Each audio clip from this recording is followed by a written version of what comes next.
বাহারি রং বেরঙের পোশাক ছেয়ে গেছে দেশীয় ফ্যাশন হাউসগুলোতে। তবে রোজার ঈদ ঘিরে কেনাকাটার ব্যস্ততা চোখে পড়লেও কুরবানি ঈদ ঘিরে কেনাকাটার চিত্রটা কিছুটা ভিন্ন।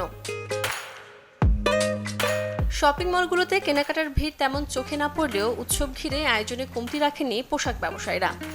আমাদের সব রেঞ্জের প্রোডাক্টস আছে। আমাদের সবচাইতে হাই রেঞ্জের হইতেছে গিয়ে আপনার 2290 থেকে কামিজ স্টার্টিং এখন ডিসকাউন্টে। দেন হইতেছে ছেলেদের ক্ষেত্রেও যদি বলি তখন অত বেশি একটা হাই রেঞ্জের প্রোডাক্ট নাই, তো সবাই হইতেছে এখান থেকে পারচেস করতে পারবে ঈদের জন্য। যেহেতু আসলে ঈদটা গরমের ভেতর, কাস্টমার আসলে কটন প্রোডাক্টগুলোই বেশি পছন্দ করছে এবং হাতের কাজে যে প্রোডাক্টগুলো থাকে বাংলাদেশের ঐতিহ্যপূর্ণ সেই প্রোডাক্টগুলো কাস্টমার পছন্দ করছে না। কিন্তু বাথরুম যা তা ওডোনিল নাই। আজই নিন ওডোনিল। সুবাসিত ঘরে স্ট্যাটাস বাড়ে।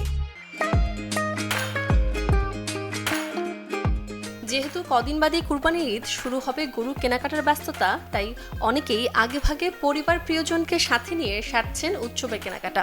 হ্যাঁ, অবশ্যই, যেহেতু সামনে ঈদ সুতির মধ্যে দেখার চেষ্টা করছি। আর আসলে জর্জেটো টাইপেরও যদি পছন্দ হয়ে যায় তখন ওইদিকেও যাওয়া হয়, বাট সাধারণত প্রেফারেন্স হচ্ছে সুতির মধ্যে। নিজের জন্য এখন কোনো বেশি কেনা হয় না, একমাত্র মেয়েদের জন্য আর ওয়াইফের জন্য জাস্ট কেনাকাটা আজকে শুরু করলাম ফার্স্ট আর কি। দেশীয় প্রোডাক্ট কিনতে এসেছি, আজকেই ফার্স্ট আসলাম, সো মাত্র শুরু করলাম। আর কালেকশন আমার কাছে ভালোই লাগছে, দামটা একটু বেশি লাগছে।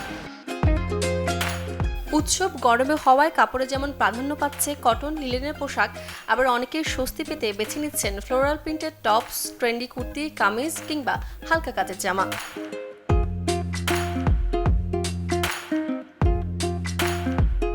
হালকা কাজ ছাড়াও দোকানিরা ঈদ আয়োজনে রেখেছেন জর্জেট কাপড়ের নানা কারুকাজের ছোঁয়া। আর দামের কথা চিন্তা করলে হাতের নাগালে আছে পোশাকের দাম, এমনটাই বলছেন ক্রেতারা।